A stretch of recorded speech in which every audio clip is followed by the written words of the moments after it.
అందరికీ శనార్థులు. కార్గిల్ యుద్ధం మనకు పాకిస్తాన్ దేశపోళ్లకు 1999లో జరిగిన ఘోరమైన కొట్లాట. ఈ కొట్లాటను యాద్ చేసుకుంటే రోమాలు నిక్కబొడుస్తాయి, కండ్లు చెమ్మగిల్లుతాయి. మన దేశం కోసం ప్రాణాలర్పించిన సైనికులను యాద్ చేసుకుంటే గుండె బరువెక్కుతది. జమ్మూ కాశ్మీర్ రాష్ట్రంలోని కార్గిల్ జిల్లా, ఇప్పుడు దాన్ని మనం లడాక్ అని పిలుస్తున్నాం. 1947-48 మొదటి కాశ్మీర్ యుద్ధం తర్వాత కార్గిల్ ప్రాంతమంతా మన గట్టి యువతలకు వచ్చింది, అంటే మన ఆధీనంలోకి వచ్చింది. ఆ తర్వాత 1990 ఆ ప్రాంతంలో రెండు దేశాలు కలిసి మన మధ్య కొట్లాటలొద్దని అన్నదమ్ముల లెక్క కలిసి ఉందామని లాహోర్లో ఒప్పందం చేసుకున్నాయి. ఇక అప్పటి నుండి 9 సంవత్సరాల దాకా సప్పులు లేదు.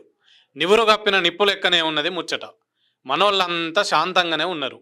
మళ్ళా పాకిస్తాన్ సైనిక అధ్యక్షునిగా ముషారఫ్ అనేటోడు గెలిచినాక ఎట్లనైనా చేసి మన దేశాన్ని నాశనం చేయాలి, కార్గిల్ అంటే ఇప్పటి లడాక్ ప్రాంతం ఆక్రమించుకోవాలని కడుపులో ఇంత విషం పెట్టుకొని కార్గిల్ మీద కన్నేసి ఆపరేషన్ భద్ర పేరుతోని మారువేషంలో మన దేశంలకు వాళ్ళ సైనికులను పంపుడు సురువు చేసిండు. పాకిస్తానోళ్ళు దొంగతనంగా కాశ్మీర్లకు జొరవడి మనోళ్లను ఎట్లా దెబ్బ కొట్టొచ్చు అనే ముఖ్యమైన సమాచారాన్ని అంతా తెలుసుకున్నారు. ఆ విషయము అప్పట్లో మనోళ్ళు తెలుసుకోలే. గొర్రెలను కాసే గొర్రెల కాపర్ల ద్వారా అప్పటి సైనిక అధ్యక్షుడు వేద్ ప్రకాష్ మాలిక్ ద్వారా అసలు ముచ్చటనంతా తెలుసుకున్నారు. తొలుత ఉగ్రవాదుల దాడి అనుకున్నా గానీ తర్వాత మొత్తం కుట్ర బయటపడ్డది. అయితే అప్పటికే పాకిస్తాన్ సైనికులు మన గెట్టు దాటి లోపలికి వచ్చి మనోళ్ళ మీద, మన స్థావరాల మీద దాడులు మొదలుపెట్టిర్రు. 130 నుంచి 200 కిలోమీటర్ల ప్రాంతాన్నంతా ఆక్రమించుకున్నారు. అప్పుడు భారత ప్రభుత్వం కన్ను తెరిచింది. 2 లక్షల మంది సైనిక బలగాలను పంపింది.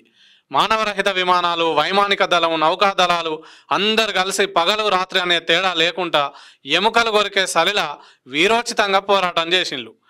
ఆ కొట్లాటల వలన మన ఆర్మీ అధికారులు, సైనికులు మొత్తం 490 మంది దేశం కోసం అమరులైన్లు. దాదాపు 3 నెలల పాటు అతి ఘోరమైన కొట్లాట జరిగింది. మనోళ్ళు వాళ్ళ చేతికి దొరికితే జాలి చూపి ఇడిచిపెడతారు అనుకున్నా కానీ వాళ్ళు ఎడువక కాల్చి చంపిన పరిస్థితులు ఉన్నాయి. ఇంత దారుణం జరుగుతుంటే ప్రపంచ దేశాలన్నీ పాకిస్తాన్ మీద దుమ్మెత్తి పోసినాయి. అమెరికా అధ్యక్షుడు బిల్ క్లింటన్ పాకిస్తాన్ అధ్యక్షుడు నవాజ్ షరీఫ్ తోని మాట్లాడి కార్గిల్ నుంచి వెళ్లిపోండి, లొల్లి ముదిరి దారుణం జరుగుతుంది అని హెచ్చరించిండు. ఇక అందరం కొట్లాట పెట్టుకోవాలని కర్రు కాల్చి వాత పెట్టిండు. ఇక అప్పటికే చాలా మంది చచ్చిపోయిండ్రు. ఇక లాభం లేదని పాకిస్తాన్ తోక ముడిచి బలగాలను ఎనికేసుకొని పారిపోయింది. ఇగో గింత చరిత్ర ఉన్నది కార్గిల్ యుద్ధం వెనుక. గీ కొట్లాట జరిగి సరిగ్గా 25 సంవత్సరాలు అవుతుంది. ప్రతి సంవత్సరం జూలై 26న కార్గిల్ విజయ్ దివస్ అనే పేరు మీద జవాన్లను తలుసుకుంటాను.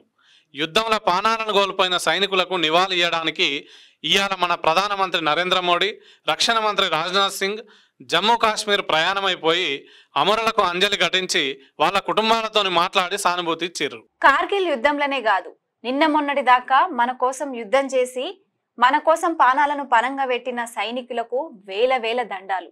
కోటి మొక్కులు మొక్కి కని పెంచి దేశం కోసం వీర సైనికులుగా మార్చిన ఆ తల్లులకు కోటి శనార్థులు.